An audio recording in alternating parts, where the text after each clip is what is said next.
원격 수업을 재미있게 진행하는 법, 미래교육학자 신종욱. 코로나19의 확산으로 2학기 개강을 앞두고 대부분의 수업이 비대면으로 진행되고 있습니다. 비대면, 원격 수업을 진행하기 위해서는 새로운 기술을 배우고 새로운 접근 방식을 채택해야 합니다. 강의실 기반 교육에서 온라인 교육으로 성공적으로 전환하려면 참여 전략이 필요합니다. 결국 학생들이 수업 중에 주의를 기울이지 않으면 아무것도 배울 수 없는 위치에 있을 것입니다. 참여하는 학생도 능동적이어야 하며 이를 통해 활기찬 교실 환경을 조성하고 원하는 행동 유형과 좋은 학습 결과를 얻을 수 있습니다. 온라인 상호작용을 통해 학생의 주의를 유지하는 것이 교실을 통한 것보다 더 어렵다는 주장이 종종 있습니다. 그러나 확고한 수업 진행 계획이 있다면 학습자의 마음을 사로잡을 것입니다. 온라인 수업을 재미있게 만들기 위한 몇 가지 주요 팁을 제공하고자 합니다. 첫째, 올바른 도구 선택입니다.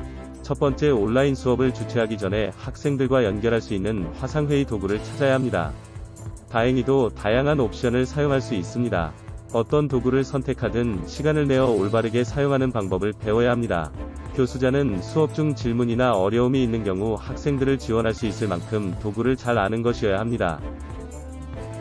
둘째, 초대장 보내기입니다. 강의실 이벤트를 설정한 후에는 학생들에게 초대장을 보내야 합니다. 이것은 일반적으로 화상회의 도구 내에서 수행됩니다. 초대장에는 대략적인 의제, 참여 지침, 학생들이 지참해야 할 모든 것의 목록이 포함되어야 합니다. 마지막으로 강의실 세션이 시작하기 약 15분 전에 미리 알림을 보내야 합니다. 이것은 메모리를 조그하고 결합 지침을 쉽게 사용할 수 있도록 합니다. 셋째, 보안 유지입니다. 코로나19는 온라인 회의 및 교실 행사의 충돌을 촉진했습니다. 그 결과 화상회의 도구가 제공하는 보안에 대한 조사가 강화되었습니다. 다행히도 온라인 강의실을 보호하고 여러분과 학생들에게 안전한 공간이 되도록 할 수 있는 조치가 있습니다. 온라인 학습 세션을 안전하게 유지하려면 다음 단계를 따르는 것이 좋습니다.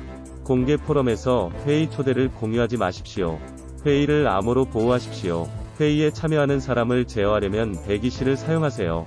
회의실의 모든 참가자를 알고 있는지 확인하십시오. 참가자를 관리하는 방법을 알고 있는지 확인합니다. 넷째, 얼굴을 보여주세요. 육체가 없는 목소리는 당신이 행동하는 모습을 보는 것만큼 매력적이지 않습니다. 따라서 카메라를 켜고 청중과 직접 소통하십시오.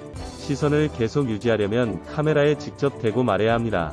이것은 학생들과 보다 개인적인 관계를 자극하는 데 도움이 될 것입니다.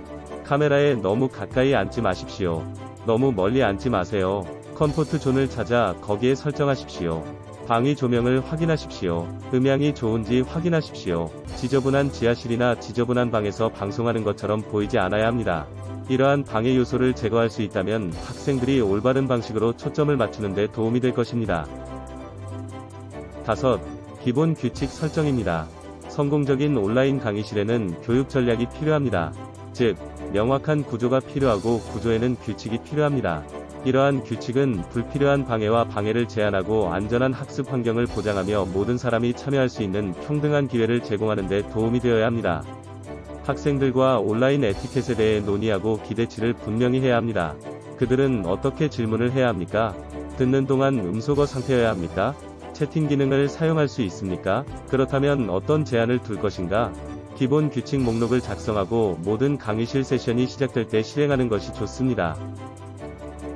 여섯, 마이크로러닝으로 진행합니다. 당신이 아무리 훌륭한 교사라 할지라도 당신은 일정 시간 동안만 학생의 주의 집중 시간을 유지할 수 있습니다.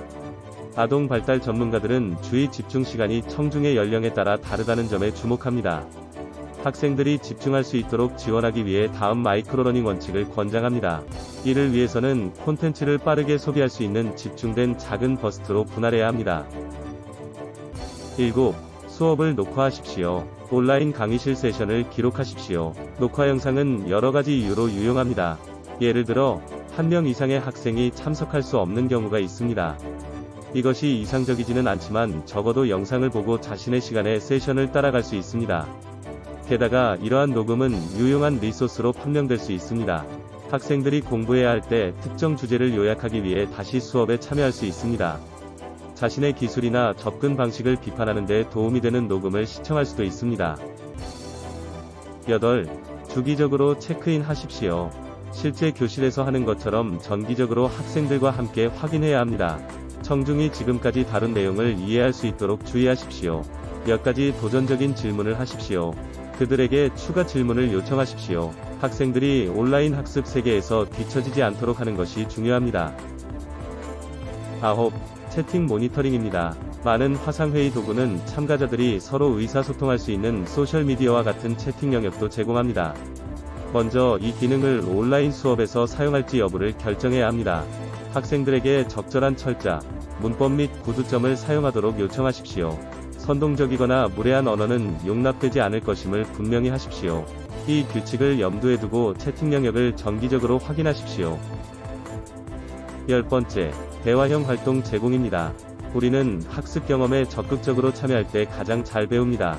따라서 온라인 교실의 대화형 활동을 통합하여 수동성을 없애야 합니다.